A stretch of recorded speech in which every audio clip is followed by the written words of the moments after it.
أعوذ بالله من الشيطان الرجيم وبه نستعين وعليه نتوكل والصلاة والسلام على أشرف الأنبياء والمرسلين أما بعد. Mga minamahal kong mga magulang at mga kapatid sa panampalataya, Assalamualaikum warahmatullahi wabarakatuh. Maganda araw po sa inyo lahat, at sa araw pong ito ang ating pag-usapan o ang ating paksa ay patungkol po sa mga aral mula sa kwento ni Propeta Saleh alayhis salam. Kaya po nang nasabi natin o naipaliwanag natin dati na mayroon pong unang Arabo na propeta, na ito ay si Propeta Hud alayhis salam, na mula sa angkan ni Propeta Nuh alayhis salam. At si Propeta Saleh ay siya po ay pangalawang Arabo na siya rin ay nagmula sa angkan ni Propeta Nuh alayhis salam. Siya ay sinugo ng Allah subhanahu wa ta'ala sa tribo o angkan na tinatawag na Thamud, na ang Thamud na ito ay sila po ay mula sa angkan ni Sam ibn Nuh, anak ni Nuh alayhis salam. At ang mga tao na ito ay isa sa mga nabanggit na katangian nila ay sila po ay nagpapatayo ng mga kanilang mga bahay sa mga bundok. Ibig sabihin sila ay malalakas, kaya nagagawa nila na ipatayo nila o gawin nila ang mga bundok na ito ay kanilang tahanan o ito ang kanilang gawin na mga bahay. Sinabi ng Allah sa banal na Quran, Qala ta'ala, wa kanu yanhituna minal jibali buyutan aminin. Suratul Hajar, na sinabi ng Allah na tunay ng kanilang kalagayan ay ginagawa nila ang mga kabundukan kahit na ito ay malalakas, pero ginagawa nila itong kanilang mga bahay o mga tahanan. At sila po ay nakatira sa malapit sa Tabuk na tinatawag ngayon na Madain as-Saleh. May mga malapit sa Madina, siguro nakadaan sila sa lugar na ito na tinatawag na Madain Saleh sa Saudi Arabia, malapit sa Tabuk at malapit ito sa Madina. At ang kalagayan nila ay sila ay sumamba o sumasamba sa mga ribulto. Sila ay sumasamba sa mga ribulto, at ito ay nabanggit sa Surah Hud na sinabi ng mga tao na ito, Atanhana an na'budu ma ya'budu abauna. Sinabi nila kay Saleh alayhis salam na kami ba ay pipigilan mo sa pagsamba namin sa mga sinasamba ng aming mga ninuno. Ito yung pagsamba sa mga ribulto. Dito, dahil siya ay sinugo, pinili ng Allah subhanahu wa ta'ala bilang isang propeta na magdala ng mensahe sa tribo o angkan na tinatawag na Thamud, na sila ay mga malalakas na mga tao, kaya isa sa katangian nila ay ginagawa nila o yung mga bundok ay ginagawa nila ng mga bahay nila, dahil ito sa kanilang lakas na binigay sa kanila ng Allah subhanahu wa ta'ala. Ipinadala sa kanila si Propeta Saleh alayhis salam, na siya ay Arabong propeta, at siya ay nagmula din sa kanila.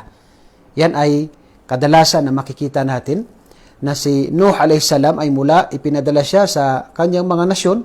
Ganun din si Propeta Hud alayhis salam, ipinadala siya sa kanyang mga nasyon. Ganun din si Propeta Saleh ay siya ay nanggaling din sa kanila. Ganun din si Propeta Muhammad sallallahu alaihi wasallam, noong una siyang ipadala, siya ay ipinadala sa mga Quraysh, lumaki siya sa mga Quraysh, sa mga Arabo. At ngunit si Propeta Muhammad sallallahu alaihi wasallam ay pangkalahatan na propeta. Pati ang mga jin ay kasama sa mga nilika na siya ay isinugo sa kanila.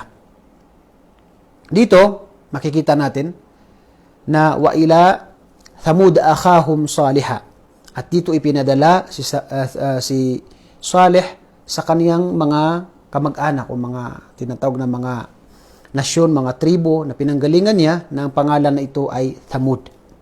Qala ya qaumi i'budullaha ma lakum min ilahin ghayruh.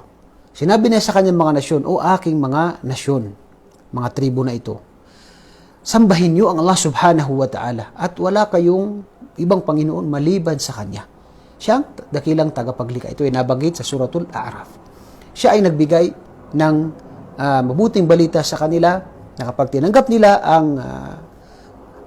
mensahe ng Allah subhanahu wa ta'ala ay paraiso. At kapag sila, nagbigay din siya ng babala. At kapag sila ay hindi tinanggap ang mensahe, ay sila ay paparusahan ng Allah subhanahu wa ta'ala. Gumamit ng iba't ibang klaseng pagpaparating si Saleh sa kanyang mga nasyon. At kabilang sa kanilang iginanti sa kanya, unang-una ay pinasinungalingan siya. Kaya sinabi ng Allah sa Banal Quran, "Kadzabat Thamudu bin Nudur." At pinasinungalingan nila ang dala ni Saleh na babala sa kanila. Ang mensahe sa kanila ni Saleh at siya ay nagbigay ng babala at ito ay pinasinungalingan nila. Qalu abasharun minna wahidan nattabi'uhu. At sinabi nila na ang tao, isang tao na galing pa sa atin ang ating susundin. Kaya sinabi nila na hindi nila iiwan ang paniniwala o yung sinasamba ng kanilang mga ninuno. Subhanallah. Katulad dito ng sinabi ng mga tao kay Propeta Hud alayhi salam na siya ay tao na katulad natin na kumakain at umiinom na tulad na kinakain natin, kaya ba't tayo maniniwala sa kanya? Ganun din ang sinabi nila na bal huwa kadhabun ashir. Siya ay napakasinungaling, subhanallah. So, pinagbintangan nila si Propeta Saleh na siya ay napakasinungaling. Ganun din na sinabi nila kay Saleh, qalu ya Salihu qad kunta fina marjuwan qabla hada. At sinabi nila na tunay na ikaw ay dati ay aming pinapaniwalaan. Ikaw ay napakabuti sa amin. Ikaw ay kilala namin. Tulad ito ng nangyari kay Propeta Muhammad sallallahu alaihi wasallam. Noong siya ay hindi pa nag-aangkin na propeta, hindi pa nagiging mensahero. Siya ay mahal na mahal ng mga taga Makkah, yung kanyang mga kababayan ng mga Quraysh. Sobrang pagmamahal nila kay Propeta Muhammad sallallahu alaihi wasallam. Pero nung siya ay nagsabi sa kanila na ako ay propeta na isinugo ng Allah subhanahu wa ta'ala, sinabi nila na siya ay sinungaling, siya ay tinatawag na nasisiraan ng kaisipan at iba pang mga salita. At dito sinabi nila na noon ay naniniwala kami sa iyo, noong ikaw ay nasa tamang pag-iisip, ngayon ay hindi kami makapaniwala na nanggaling sa iyo ito. Katulad ng sinabi ng mga Quraysh kay Propeta Muhammad sallallahu alaihi wasallam. At sinabi nila na innama anta minal musahharin. Surah Asy-Syu'ara na sinabi nila na O Saleh, ikaw ay tunay na kabilang sa mga natamaan ng mga kulam. Ikaw ay nasisiraan ng isip at ikaw ay natamaan ng tinatawag na mahika. Natamaan din ng mahika.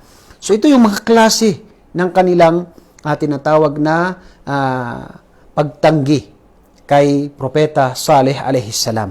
So lahat ito sinabi nila sinungaling, tao lang siya, tapos nasisiraan ng kaisipan, tapos dati ay naniniwala sila, ngayon ay hindi na siya yung dating Saleh na kilala natin, at siya pa ay tinatawag na tinamaan ng tinatawag na mahika. So iba't iba yung kanilang mga paratang sa kanya dahil sa siya ay mayroong mensahe sa kanila at babala na mensahe sa kanila na sambahin lamang ang nag-iisang tagapaglikha. At sinabi nila na hindi nila iiwan ang paniniwala o yung sinasamba ng kanilang mga ninuno. Kaya ito yung kadalasan. Si Propeta Nuh alayhi salam, dumating sa kanyang mga nasyon, ganun ang sinabi nila. Si Propeta Hud alayhi salam, ganun ang sinabi ng mga kuffar. Si Propeta Muhammad sallallahu alaihi wasallam, ganun ang sinabi ng mga kuffar na paano namin iiwan ang aming sinasamba ng aming mga ninuno. Katulad nangyari kay Abu Talib, ang tito ng Propeta sallallahu alaihi wasallam. Siya ay naniniwala kay Propeta. Pero hindi niya tinanggap ito dahil sa nung siya ay mamamatay na, sinabi ni Propeta Muhammad sallallahu alaihi wasallam sa kanya na sabihin mo ang la ilaha illallah. Sabihin mo ang la ilaha illallah upang ikaw ay makapasok sa paraiso ng Allah. Ikaw ay magtagumpay. Ngunit nakita niya, nandoon yung mga tao, nandoon yung mga Quraysh na mga kufar, sinabi nila na, Ya Abu Talib, o Abu Talib, iiwan mo ba ang sinasamba ng ating mga ninuno? Kaya hindi niya nabanggit, hindi siya sumaksi sa sinabi sa kanya ng Propeta Muhammad sallallahu alaihi wasallam. Dito, sinabi rin sa kanila ni Propeta Saleh alaihi salam, Wadkuru ij'alakum khulafa'a min ba'di 'adin wa bawwa'akum fil ardi tattakhiduna min suhuliha qusuran wa tanhituna buyutan. At sinabi sa kanila, pinaalalahanan sila ni Propeta Saleh alayhi salam. Sabi ni Saleh alayhi salam alalahanin nyo na ang Allah subhanahu wa ta'ala ang nagbigay sa inyo ng kakayahan, ng lakas. Pagkatapos ni propeta, pagkatapos ng tribo ng Ad, alam nila, pinaalalahanan sila na ang tribo ni Ad ay pinarusahan ng Allah subhanahu wa ta'ala dahil sa sila ay tinatawag na sumuway. At pagkatapos ay sinabi rin ni Saleh alayhi salam sa kanila na Allah subhanahu wa ta'ala ang nagbigay sa inyo ng lakas at kakayahan na maging madali sa inyo na gawin ang mga matitigas at yung mga malalaking mga bundok na gagawin niyo lamang na ito ay inyong mga tahanan at inyong mga bahay. Ang Allah ang nagbigay sa inyo ito. Kaya dapat na kayo ay magpasalamat at sumamba sa Kanya. At siya rin ang nagsabi na, فَاسْتَغْفِرُوهُ ثُمَّ تُوبُوا إِلَيْهِ. Kayo ay humingi ng tawad kay Allah subhanahu wa ta'ala at magbalik loob kayo kay Allah subhanahu wa ta'ala.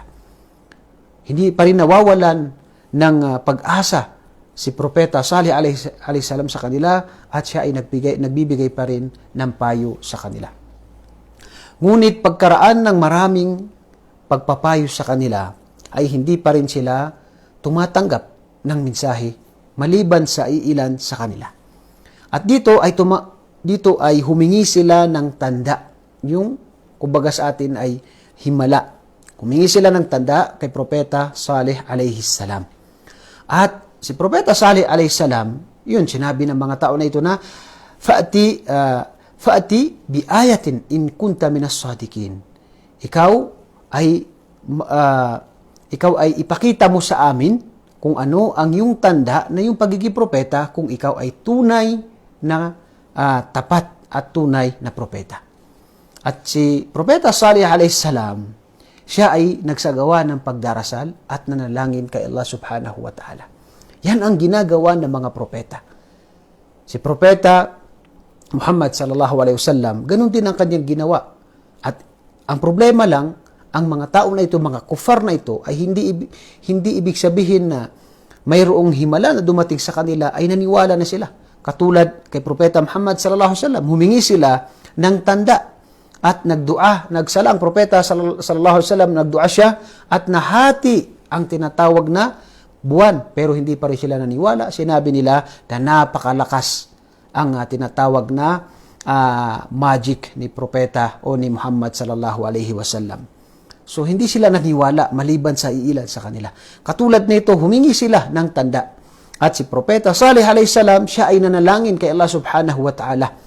At sinabi nila sa ibang mga riwaya na sinabi nila na palabasin mo sa bato na ito ang kamelyo, na yung kamelyo na ito ay yung malapit na siyang manganak. Kung kaya mo yan, kami ay maniniwala sa inyo. Sinabi ni si Propeta Saleh na kung yan ay maibigay ko sa inyo sa pamagitan ng kapangyarihan ng Allah, kayo ba ay maniniwala? Sabi nila, anong dahilan na hindi kami maniwala? Kami ay maniniwala sa iyo. At nanalangin at nagsala si Propeta Hud alayhi salam. Kaya dapat isa sa mga aral na makukuha natin dito, anuman ang pangangailangan natin ay dapat na doon tayo humiling kay Allah subhanahu wa ta'ala. Siya ang may kapangyarihan sa lahat ng bagay. Kaya nga, la hawla wala quwata illa billah, walang may kakayahan, may kapangyarihan maliban kay Allah subhanahu wa ta'ala.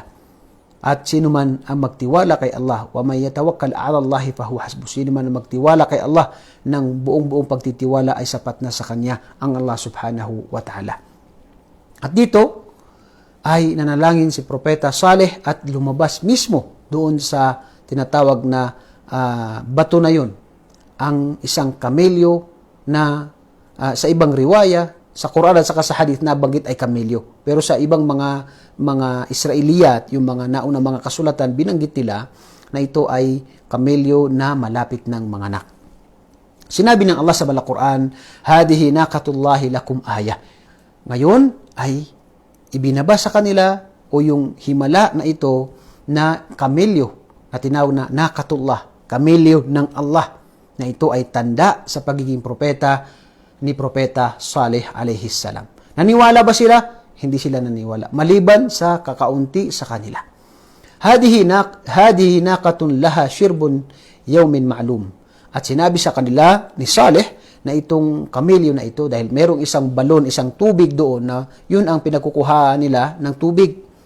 At sinabi sa kanila ni Saleh na itong kamelyo na ito ay isang araw ay siya ang iinom sa tinatawag na balon o yung tubig na ito at sa isang araw naman ay kayo naman ang iinom. So, nagkaroon ng alternate na kanilang pag-inom doon sa tubig o sa balon na kinukuhaan nila ng tubig. At nagbabala sa kanila si Propeta Salih a.s. na kanyang sinabi, "Wala tamassuha bisu'in, faya'khudakum adabu yawmin 'azim."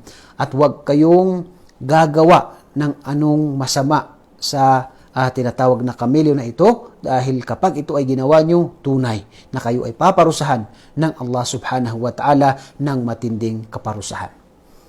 Hindi natuwa ang maraming mga kufar na ito, mga pamilya o mga kamag-anak, mga tribo na Thamud, maliban sa mga nanampalataya sa kanila. At kadalasan po sa mga propeta, ang naniniwala sa kanila ay yung mga iilan na mga mahihina pa. Yan ay likas na yan, sunna na yan sa mga propeta, katulad ni Propeta Muhammad sallallahu alaihi wasallam, na ilan sa kanyang mga tumanggap sa kanyang mensahe ay kasama doon si Bilal ibn Rabah na siya ay dating alipin at binili siya ni Abu Bakr as-Siddiq at pinalaya. At ganun din, yan ay tinatawag na sa panahon ni Saleh na ang mga naniwala sa kanya ay kadalasan ay yung mga mahihina. So nagmalaki itong mga tao na ito at pinag-isipan nila na patayin ang kamelyo na ito ang himala ni Propeta Saleh sa kanila. Ito yung hiningi nila, pero gusto nila na patayin ang kamelyo na ito. Ngunit ang babala na sinabi sa kanila ni Propeta Saleh ay wala tamassuha bisu, huwag kayong gagawa ng anumang kasamaan o magbabalak ng masama sa kamelyo na ito dahil kayo ay paparusahan ng Allah subhanahu wa ta'ala ng matinding kaparusahan. Sa ibang mga riwaya na banggit, mayroong isang matanda na marami siyang anak na babae at sinabi niya, nag-offer siya doon sa mga kalalakihan na sino man, sa isang lalaki na kung mapatay mo ang kamelyo ni Saleh ay ipapakasal ko sa iyo ang anak ko.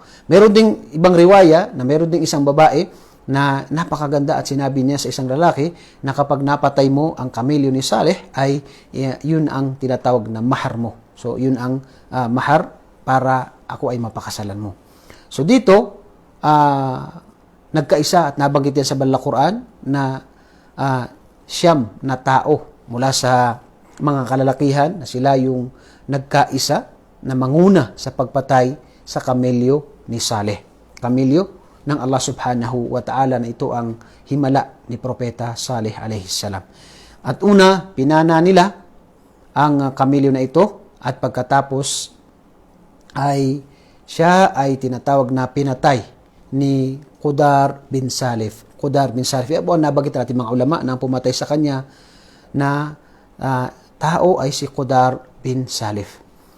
At nabanggit sa Banal Quran na sinabi ng Allah, فَكَذَّبُوهُ فَأَقَرُوهَا, at pinasinungalingan nila si Propeta Saleh at pagkatapos ay pinatay nila ang kamelyo. Na ito ay hiningi nila na himala, tanda mula kay Allah subhanahu wa ta'ala, pero sila ay pinatay nila ito. Sinabi rin sa ibang talata, فَظَلَمُوا بِهَا, ibig sabihin ay yun ang ginawa nila na pinatay nila itong kamelyo na ito. At nung napatay nila, hindi lang sila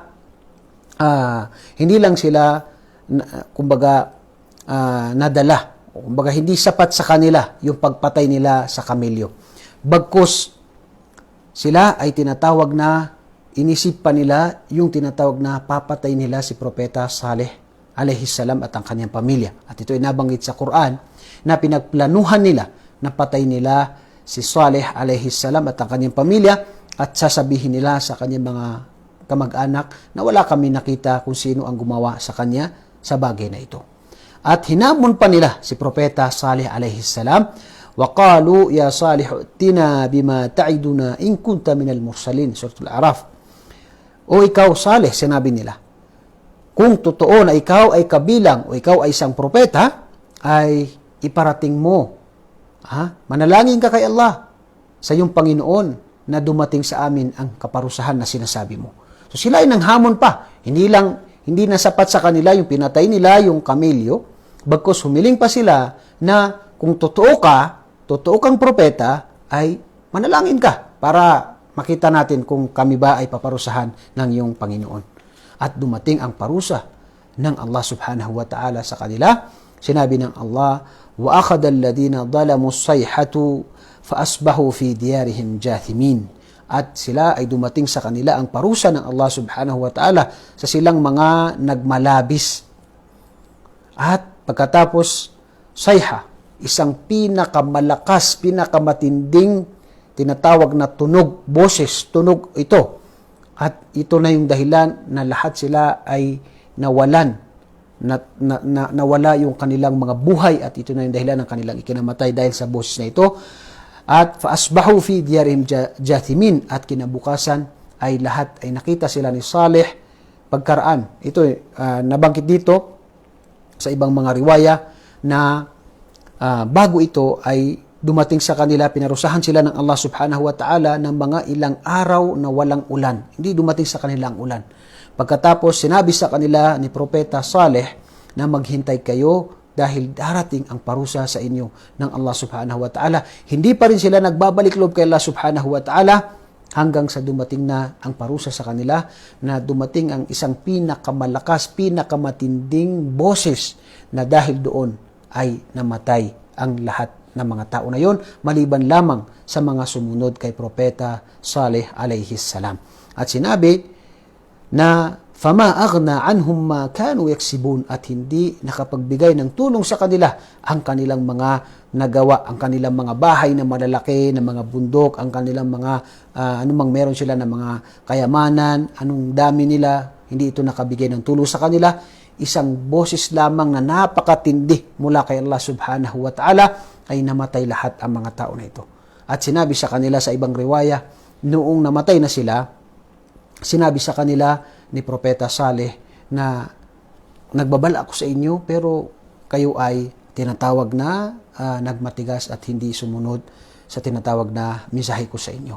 Ganon din si Propeta Muhammad sallallahu alaihi wasallam, sa panahon niya nung nagkaroon ng labanan sa Badr, ay namatay ang napakaraming mga musyrikin, mga hindi mananampalataya, at sinabi sa kanila ni Propeta Muhammad sallallahu alaihi wasallam, habang sila ay nasa balon, itinapon doon upang ilibing dahil sila ay namatay na sinabi ni Propeta sallallahu alaihi wasallam sa kanila na ngayon ay naramdaman nyo, nakita nyo ang tinatawag na pangako sa akin ng Allah subhanahu wa ta'ala, dahil pinangakuhan siya ng Allah subhanahu wa ta'ala ng mananalo siya laban sa mga hindi mananampalataya. At dito nagtatapos ang kwento ni Propeta Saleh alayhi salam. At ang Propeta sallallahu alaihi wasallam, minsan sa kanyang mga labanan ay dumaan sila sa Madain as-Saleh, at inutusan niya ang kanyang mga sahaba na huwag silang papasok doon sa mga bahay ng pinarusahan ng Allah subhanahu wa ta'ala, at huwag silang magtatagal doon, huwag silang pupunta doon, maliban kung ang tao ay pupunta doon ay narapat na siya ay mayroong tinatawag na pagkatakot kay Allah, at siya ay umiiyak sa takot niya sa parusa kay Allah subhanahu wa ta'ala. Kaya ang mga tao na pumupunta doon, na sila ay nagkakaroon ng mga kasiyahan, yan po ay ipinagbabawal, dahil yan ay lugar na kung saan pinarusahan ng Allah subhanahu wa ta'ala ang ilan sa mga hindi mananampalatayang mga tao. Kaya dapat na alalahanin natin ang tinatawag na kapangyarihan ng Allah subhanahu wa ta'ala at parusa ng Allah subhanahu wa ta'ala sa mga tao na sila ay nagmalaki at hindi sumunod sa kautusan ng Allah subhanahu wa ta'ala, at hindi nagbalik loob kay Allah subhanahu wa ta'ala. Kabilang po sa mga mapupulot natin na aral dito ay ang tinatawag na parusa sa mga tao na hindi sumunod, nagmalaki at naghamon pa sa mga kakayahan ng Allah subhanahu wa ta'ala. Sila ay pinarusahan ng Allah subhanahu wa ta'ala dito sa mundo, at sila ay nasa barzakh at pinaparusahan din, at darating ang kabilang buhay, sila din ay paparusahan ng Allah subhanahu wa ta'ala. Totoo po ang kaparusahan ng Allah, kaya napaka tindi po ang parusa niya, lalo na sa mga taong ito na sila ay nagmalaki sa mga propeta ng Allah subhanahu wa ta'ala. Ganon din na pangalawa na mga aral na makukuha natin dito ay kahit ano meron tayo dito sa mundo ay huwag nating ipagmayabang, ipagmalaki.